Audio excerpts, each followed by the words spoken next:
नमस्कार, राज्यसभा टेलीविजन के कार्यक्रम मीडिया मंथन में आपका स्वागत है। मैं हूं उर्मिलेश। मीडिया मंथन के आज के अंक में हम बात करेंगे सोशल मीडिया को लेकर जिस तरह से कुछ खतरे मंडरा रहे हैं, जिस तरह जोखिम उभर रहे हैं। पिछले कुछ समय से अपने देश में सोशल मीडिया की सक्रियता के साथ उससे जुड़े लोगों की परेशानियां और यहाँ तक कि उन पर हमले भी बढ़ गए हैं।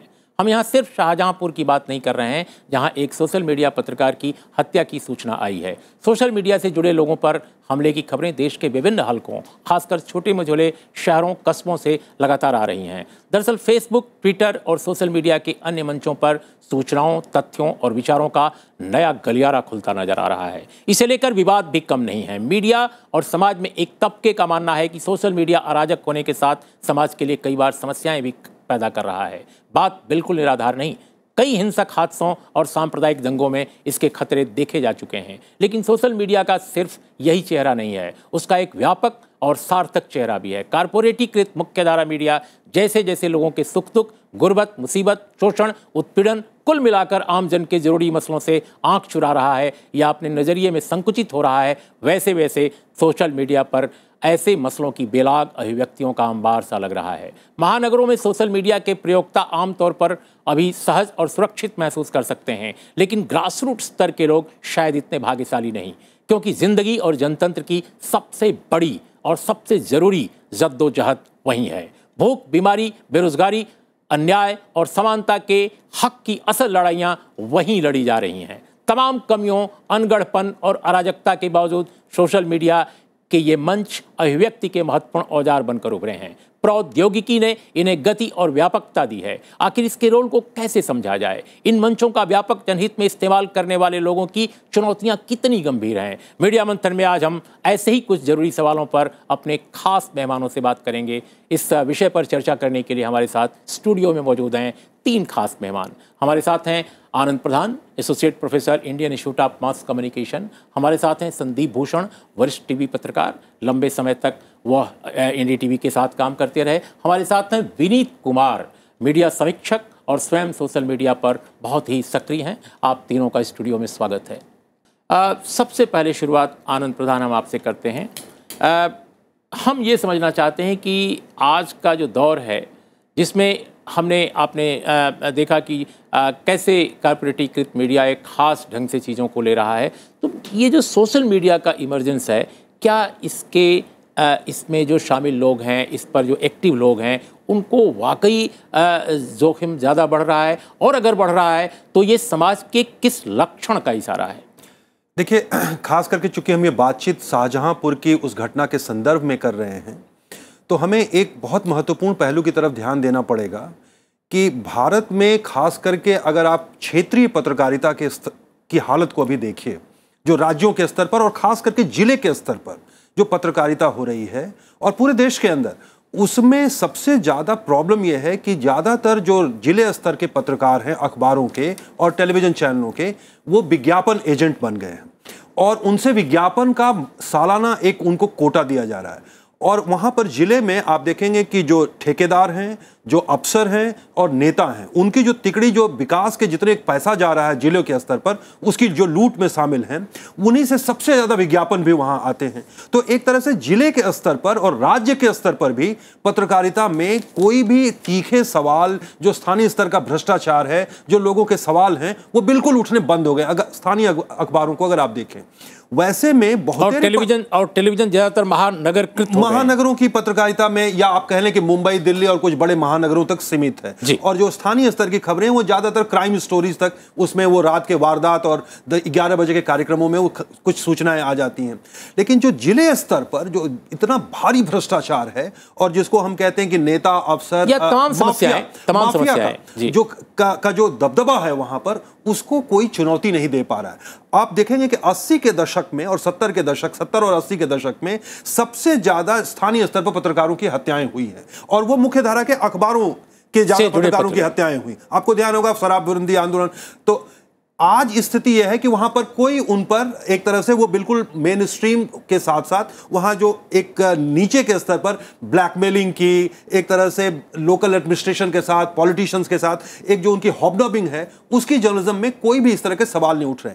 अब उसमें एक सोशल मीडिया ने एक ऑल्टरनेटिव प्लेटफॉर्म पैदा किया है और उसमें बहुत सारे लोग सक्रिय हुए हैं हाल के दिनों में, और उससे सचमुच में इस तरह की जो भ्रष्टाचार की खबरें हैं, जो उनके लोकल गुंडे और माफिया हैं, नेता हैं, उनके आतंक की खबरें वो छापने लगे। नहीं, लेकिन आनंद प्रधान, मेरा सवाल यही है, हम विस्तार में गए बगैर ये समझना चाहेंगे आपसे संक्षेप में कि क्या सोशल मीडिया का जो फोरम है, उसके जो डिफरेंट मंच हैं, क्या वो वाकई जिस यथार्थ की बात कर रहे हैं ग्रास रूट लेवल के, उस यथार्थ की जटिलता को, उसकी भयावहता को वाकई वो प्रस्तुत कर पा रहे हैं, या सिर्फ एक तरह से वहां भी ब्लैकमेलिंग हो रही है? देखिए, वहां भी हो सकता है कि ब्लैकमेलिंग का भी कुछ तत्व हो, लेकिन यह भी सच है उसके साथ कि कुछ ऐसे भी ईमानदार लोग हैं जो उसको उठा रहे, जिसमें एक्टिविस्ट भी हैं, आरटीआई एक्टिविस्ट हैं। जो आरटीआई, देखिए पिछले दिनों अगर पिछले 8-10 साल की आप देखें स्थिति, खास करके 2005 के बाद, तो सबसे ज्यादा आरटीआई एक्टिविस्ट पर हमले हुए हैं और वो मारे गए हैं।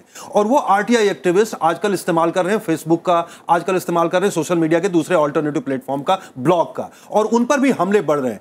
ये आश्चर्यजनक बात नहीं है कि जो सीपीजे की रिपोर्ट है उसमें भारत पत्रकारों पर हमले के मामले में 13वें नंबर पर है दुनिया में, और यह बहुत ही भयानक स्थिति को बताता है। जी। भारत में प्रेस फ्रीडम की जो स्थिति है, ऐसे देखने पर लगता है कि भारत में तो प्रेस बहुत फ्री है, पर वास्तव में प्रेस फ्री नहीं है। यहां पर हम बहुत नीचे हैं प्रेस फ्रीडम इंडेक्स में, और उसकी सबसे बड़ी वजह यह है कि जो स्थानीय स्तर पर पत्रकारों को जिस तरह के हमले झेलने पड़ रहे हैं, और खास करके आरटीआई एक्टिविस्ट और जो दूसरे इस तरह के सूचना देने के काम में लगे उन पर जो हमले बढ़ रहे हैं।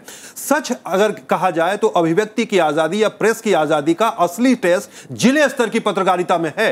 आप दिल्ली की पत्रकारिता में उसका टेस्ट नहीं कर सकते, जिले स्तर की पत्रकारिता में उसका असली टेस्ट है। विनीत, हम आपसे ये समझना चाहते हैं कि चूंकि आप स्वयं भी सोशल मीडिया पर काफ़ी एक्टिव हैं, एक प्राध्यापक होने के नाते, मीडिया समीक्षक होने के अलावा भी, क्या मुख्य धारा के मीडिया से जो एक निराशा है, उस निराशा का प्रोडक्ट है, या उसकी अभिव्यक्ति है, या सोशल मीडिया पर जो इतनी तेजी से इस समय सक्रियता दिखाई दे रही है लोगों की, या प्रौद्योगिकी ने भी इसको एक जरूरी उत्पाद बनाया है, या ये एक अवश्य, जैसे अवश्यंभावी बनाया है, जो प्रौद्योगिकी है उसने भी? नहीं, जाहिर तौर पर तकनीक की तो बड़ी भूमिका रही है, और पत्रकारिता को बहुत ही घरेलू स्तर पर लाया है। उसी तरह से जैसे 90 के आखिरी दशक में कंप्यूटर सीखने लोग इंस्टीट्यूट जाते थे, आज हर दूसरा व्यक्ति खुद से कंप्यूटर और लैपटॉप को चला रहा है। तो ये पत्रकारिता जो एक अलग और विशिष्ट किस्म के और कुछ लोगों के हाथ में थी, उसका एक लोकतांत्रिकरण तो हुआ है, लिबरेशन एक, बिल्कुल आप कह सकते वो हुआ है। लेकिन मैं दूसरी बात और जोड़ना चाहता हूँ कि सोशल मीडिया पर जितनी भी हम अब बात करते हैं, वो बहुत ही होली काव की तरह, एक बहुत ही पवित्र गाय की तरफ देखा जा रहा है। ये बहुत व्यक्ति आधारित, व्यक्तिनिष्ठ माध्यम है सोशल मीडिया, और दिलचस्प बात यह है कि ये भी मेन स्ट्रीम मीडिया और कॉरपोरेट और सरकार और राजनीतिक दलों द्वारा मॉडरेट किया जाता रहा है। मैं व्यक्तिगत रूप से जानता हूं कि बहुत सारे, मैं विनीत इस मुद्दे पर आऊंगा। जी। लेकिन आप जो सवाल कर रहे हैं कि तकनीक के कारण, सिर्फ तकनीक के कारण नहीं हुआ है। बहुत सारे लोगों के हाथ में हमसे ज्यादा मजबूत लैपटॉप और मजबूत औजार हैं, लेकिन वो शादी ब्याह और सेरेमनी और सेलिब्रेशन के लिए उन्होंने फेसबुक का इस्तेमाल किया। निर्भर यह करता है कि आप इस सोशल मीडिया का इस्तेमाल किस काम के लिए कर रहे हैं, और पत्रकारिता का संबंध यहां से। तो जितने लोगों के पास फेसबुक अकाउंट या ट्विटर अकाउंट है, जरूरी नहीं कि उससे पत्रकारिता निकल करके आ रही है। संदीप, अभी भारत में अगर टीवी सेट्स को देखा जाए, उससे ज़्यादा मोबाइल्स हैं। माना यह जा रहा है, दुनिया के जितने खासकर मीडिया समाजशास्त्री हैं, वो मानते हैं कि अगला जो युग है वो मोबाइल पर मीडिया का है। माने ऐसा मीडिया जो मोबाइल में हाथ में आपके सब कुछ होगा, बिल्कुल आपके हाथ में सब कुछ होगा। क्या आपको लगता है कि भारत में, जहां करीब 90 करोड़ के आसपास मोबाइल यूजर्स हैं, लेकिन इंटरनेट कनेक्टिविटी हमारी बहुत कम है अपने देश में, खासकर चाइना और ब्राज़ील से भी कम है, जो आमतौर पे विकसित देशों में नहीं शुमार किए जाते, विकासशील देश जिनको माना जाता है। क्या आपको लगता है कि सोशल मीडिया इसका ये जो दौर है, इसमें एक नई पहल कर सकता है अगले कुछ वर्षों में? और अगर कर सकता है तो क्या उसको कारपोरेटीकृत एक अलग ढंग के मीडिया से बचाने का कोई आपको लगता है कोई माहौल है, या कोई जरिया है, या वो भी मैनेज कर लिया जाएगा, वो भी एक तरह से एकोमोडेट कर लिया जाएगा? इसमें 2-3 चीज़ें और मिलेगी। एक तो ये है कि इन टर्म्स ऑफ रीच, जैसे आप देखिए 2011 सेंसस का हम लोग बात करें, करीब 10% है इंटरनेट का रीच। अब मान लीजिए 2015 हो गया तो 12% हो गया होगा या कुछ इस तरह से, जो कि काफ़ी कम है। देखिए अपने देश में जो ब्रॉडबैंड घरों में है वो भारत में 6% है, जबकि ब्राजील में 36% है, यूके में 79% है, यूएस में 79% है, फ्रांस में 89% है और चाइना में 38% है। लेकिन जो भारत में मोबाइल इंटरनेट पेनिट्रेशन है वो 16% है। जापान में 86, ऑस्ट्रेलिया में 61, यूके में 61, यूएस में 60, जर्मनी में 52 और फ्रांस में 46%, चाइना में 38%, ब्राजील में 31%। तो ये एक स्थिति बन रही। तो आई मीन बेसिकली जो मैं आज आंकड़े देख रहा था यहाँ से आने के पहले कि बिटवीन फेसबुक एंड ट्विटर जो इंटरनेट पे जो लोग अपने आप को अभिव्यक्ति करते हैं इन प्लेटफॉर्म्स के द्वारा, वो करीब 17% of people they use these two platform, जो सबसे प्रभावशाली जिनको माना जा रहा है, खास करके अरब स्प्रिंग और इसके बाद जो हुआ है। मगर कुल मिला के ये फैक्ट है कि चाहे वो रीच में इतना कम न्यूमेरिकली लगता हो, मगर उसका प्रभाव जर्नलिज्म पर बहुत ज़्यादा पड़ रहा है, जो एक्चुअली अनलेस आप ट्रैक करिएगा वो पता नहीं चल पाएगा। जैसे हमने अभी कुछ दिन पहले एक अपने प्रोजेक्ट के लिए मैं अपने टेलीविज़न के मित्रों से बात कर रहा था, और ये एक प्रकार से व्यापक हो गया है कि ट्विटर पर खास करके जो क्या रिएक्शन रहता है उस पर सारे पत्रकारों का प्राण अटका रहता है। यहाँ तक कि जो अभी अर्णब गोस्वामी ने एक बार जो विराट कोहली जो हारी इंडिया ऑस्ट्रेलिया में, और अर्णब गोस्वामी ने बिल्कुल एक पूरा मंच खोल दिया शाम को प्राइम टाइम की, I am opening the lines, कि लोग इस पर बताएं कि ये विराट कोहली अपनी गर्लफ्रेंड लेकर गया था, इस वजह से प्रॉब्लम हो गया, हम लोग नहीं कर पाए। उस पर इतनी ट्विटर में बैकलैश आया कि उनको वो ड्रॉप करना पड़ा वो हैशटैग, और so that to turn around. कुल मिला के मेरा अपना सेंस है कि अगर आप 2008 से तुलना करें, जब एनडीटीवी ने एक ब्लॉगर को बैन करवा दिया था, they had taken him to court 2008 में बम्बई उसको लेकर, और आज की तारीख में देख लें तो बिल्कुल स्थिति फर्क हो गई है। तो कुल मिला के उसका इम्पैक्ट जबरदस्त हो रहा है, मगर अब वो किस तरह हो रहा है ये qualitatively that has to be debated. लेकिन संदीप जो आप कह रहे हैं, लेकिन एक यहाँ प्रश्न मैं बहुत जरूरी उठाना चाहूंगा जो इस प्रसंग के बाद उभरा है कि बहुत सारे लोग कह रहे हैं कि क्या जो सोशल मीडिया पर एक्टिव लोग हैं उनको जर्नलिस्ट माना जाए कि नहीं माना जाए। जैसे ये अमेरिका में भी डिबेट चली एडवर्ड स्नोडेन के बाद और ग्लेन ग्रीनवॉल्ड के बाद कि ग्लेन ग्रीनवॉल्ड को जर्नलिस्ट माना जाए कि नहीं। वो एक लॉयर है जिसने वो एक्सपोजे किया, वो एनएसए का जो पूरा सिक्योरिटी अपैरेटस और जो स्पाइंग थी। तो आज हमें लगता है कि जिस तरह से 11 करोड़ से ज्यादा लोग यहां फेसबुक यूज कर रहे हैं, 2 करोड़ से ज्यादा लोग यहां पर ट्विटर पर हैं, और जितनी तेजी से वो बढ़ रहा है उसमें जो लोग काम कर रहे हैं और जो जिस तरह से सूचनाओं को सामने आ रहे हैं, विचारों के स्तर पर भी जो विवाद खड़े कर रहे हैं, तो क्या उनको जर्नलिस्ट माना जाए? और जर्नलिस्ट माना जाए तो उनको प्रोटेक्शन मिलना चाहिए कि नहीं? मान लीजिए जैसे अगर शाहजहांपुर में जो घटना हुई उसके बारे में कहा जा रहा है वो जर्नलिस्ट ही नहीं है, लेकिन तो अब अगर मैं ये कह रहा हूं कि अगर इस मामले में प्रेस काउंसिल ने एक टीम भेजा है जांचने के लिए, तो इसका मतलब यह है कि कहीं ना कहीं उसकी एक रिकॉग्निशन बन रही है, और वो एक रिकॉग्निशन करना और उसको प्रोटेक्ट करना, जैसे एक जर्नलिस्ट को प्रोटेक्शन मिली हुई है उस तरह की प्रोटेक्शन को इंश्योर करना। आज ये समय आ गया है कि सोशल मीडिया पर एक्टिव लोगों को भी जर्नलिस्ट का दर्जा मिले। और बहुत सारे लोगों को, जैसे यूएस में व्हाइट हाउस की ब्रीफिंग में ब्लॉगर्स को भी एक्रेडिटेशन मिला है, तो क्या अभी हमारे यहां एक्रेडिटेशन उनको नहीं मिलना चाहिए? आनंद प्रधान, हम आपके इसी जो आपकी ये टिप्पणी है इसके क्या क्या डायमेंशन हैं, क्या क्या पहलू हैं आगे, और क्या क्या जोखिम इन्वॉल्व हैं खासकर सोशल मीडिया पर जनता की तरफ से, समाज की तरफ से, कम्युनिटी की तरफ से एक्टिव लोगों के लिए, हम उस पर भी बात करेंगे। एक छोटा अंतराल अभी लेते हैं। अंतराल से पहले आनंद प्रधान उठा रहे थे सवाल कि क्या सोशल मीडिया पर जो एक्टिव लोग हैं उनको एक जर्नलिस्ट के तौर पे पत्रकार समतुल्य माना जाए कि ना माना जाए, उनको कोई सुरक्षा, कोई खास उनको जगह या वरीयता मिले या ना मिले, एक्सेस मिले ना मिले। लेकिन हमारा कहना है विनीत कि इस दुनिया में सोशल मीडिया के इस्तेमाल में बड़ी जो हस्तियां हैं, चाहे वो शासन से जुड़ी हों, प्रशासन से जुड़ी हों, व्यवसाय से जुड़ी हों या किसी भी और क्षेत्र से, सभी इसका इस्तेमाल कर रहे हैं। लेडी गागा से लेकर और अमेरिकन जो पेंटागन है वो कर रहा है, राष्ट्रपति भवन वहाँ का कर रहा है। I mean everybody using, even Libya का वार जो था, आप कोई बताओ 2011 में, उसमें जो उस वार के खात्मे का जो ऐलान हुआ, समापन का ऐलान हुआ, वो एडमिरल जो वहाँ के थे नाटो के एडमिरल ने अपने फेसबुक अकाउंट से ये सर्कुलेट किया कि नाटो अब इस लड़ाई को ख़त्म कर रहा है। हमारा ये कहना है कि जो आम लोग और समाज और समुदायों की तरफ से सोशल मीडिया पर एक्टिव लोग हैं उनके बीच और दूसरे जो अन्य जो समाज के वर्चस्व की शक्तियां हैं उनकी ओर से जो सोशल मीडिया का इस्तेमाल है उसको कैसे आप अलग अलग करेंगे? देखिए, पहली बात तो ये जो खांचेबाजी हम कर रहे हैं कि उसको अलग वरीयता मिलनी चाहिए या नहीं मिलनी चाहिए, आनंद प्रधान ने ठीक सवाल उठाया, लेकिन मेरा सवाल दूसरा है कि अगर वो नहीं भी एक्टिव है फेसबुक पर या सोशल मीडिया पर, एक नागरिक होने के नाते भी उसकी सुरक्षा की जिम्मेदारी बनती है या नहीं बनती? नहीं, वो एक अलग सवाल है। एक बात, हम दूसरी चीज ये कि ये बहस मुझे लगता है थोड़ा पुराना इसलिए हो गया है क्योंकि मेन स्ट्रीम मीडिया खुद ब्लॉगर के, फेसबुक के और ट्विटर के सारे अपडेट्स को अखबारों में और पत्रिकाओं में जगह देती है। जो खबरें बनती है, टॉप 10 खबरें बनती है, वो 6 से 7 खबरें सोशल मीडिया से उठाई जाती है। जो दोपहर तक ट्रेंड होती है वो प्राइम टाइम की खबर बनती है। अब बात रह गई तकनीकी रूप से उसे पत्रकार मानने की नहीं, तो इससे जुड़ा पहले सवाल ये है कि जो मेन स्ट्रीम मीडिया में पत्रकार काम कर रहे हैं उसको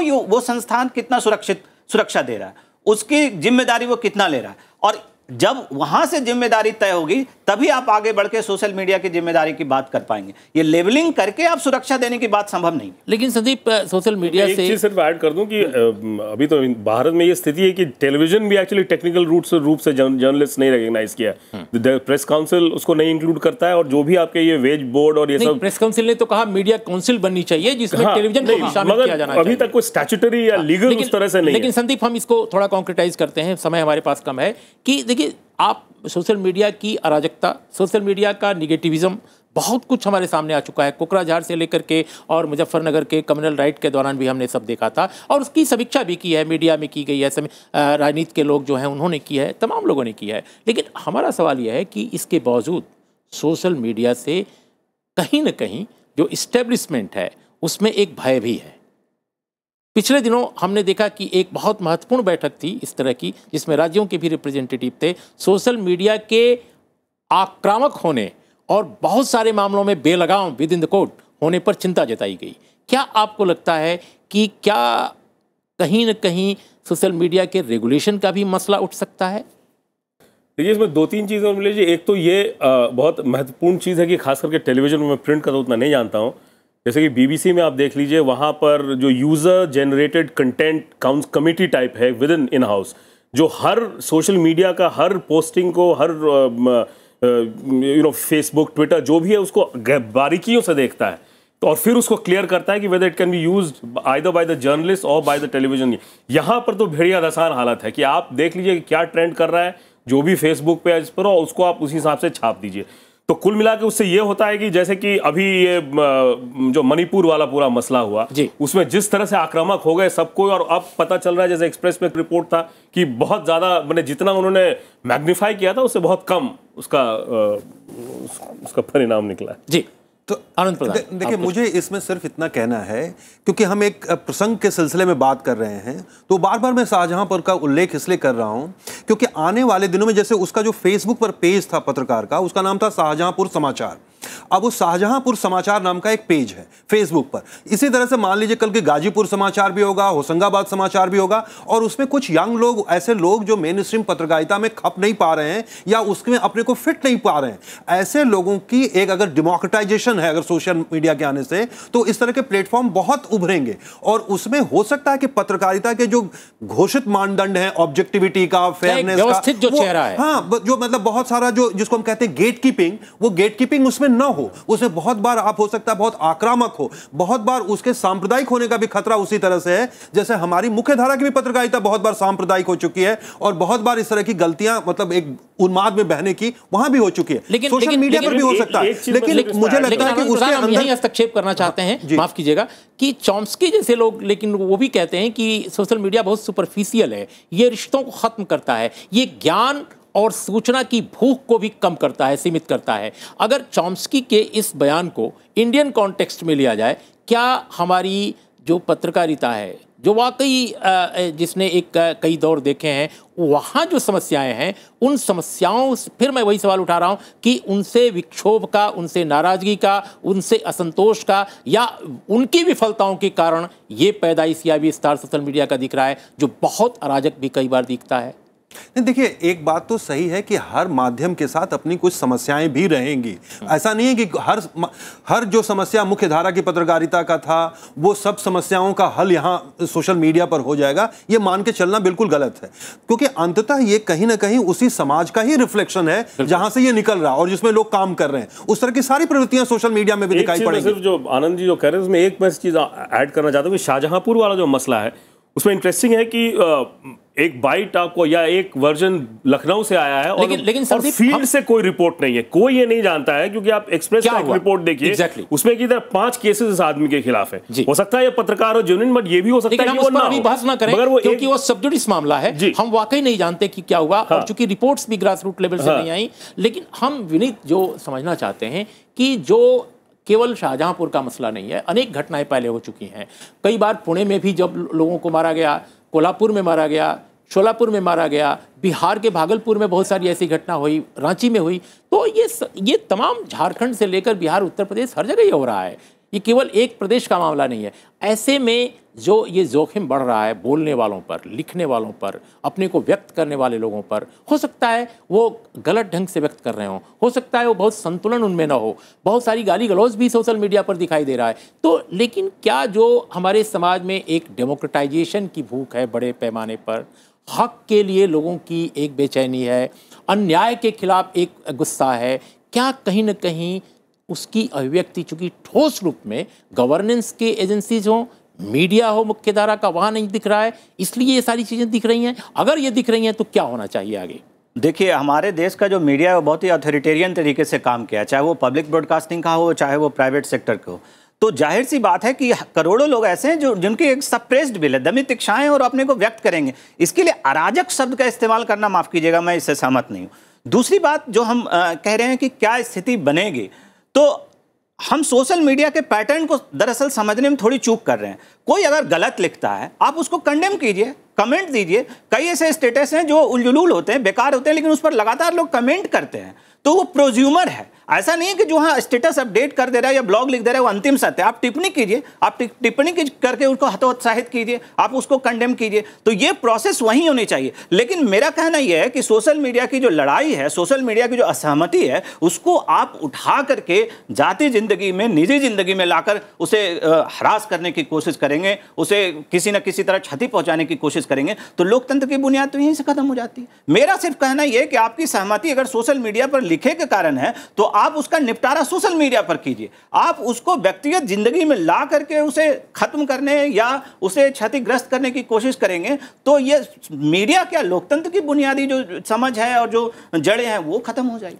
तो इसका मतलब क्या आनंद प्रधान, ये माना जाए कि सोशल मीडिया अपने देश में जो आकार ग्रहण कर रहा है वो कहीं ना कहीं लोकतांत्रिक स्पेस यानी जगह खोजने की एक छटपटाहट है?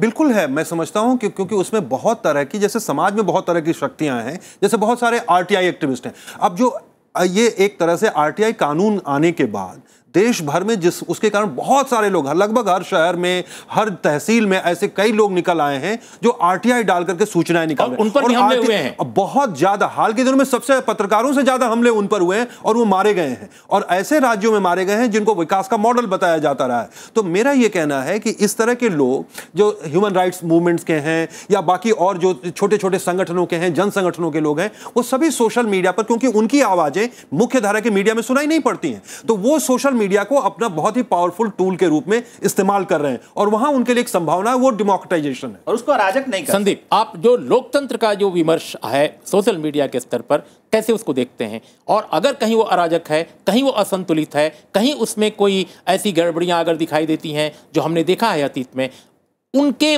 बरक्स, उनके कॉन्टेक्स्ट में आप कैसे इसको एनालाइज करेंगे? देखिए, एक तो ये चीज़ और उर्मिला जी की social media has come to stay, और अब ये है कि वेस्ट के तुलना में जहाँ पर बहुत ज़्यादा ब्लॉगिंग और ऐसे इवॉल्व है, वहाँ पर जैसे $multi-billion इंडस्ट्री, वहाँ पर किताबें छपती हैं, लोग दे बिकम मदर्स, उस पर एक किताब ब्लॉग शुरू कर दिया तो वो ब्लॉग, उस तरह की स्थिति नहीं बनी है।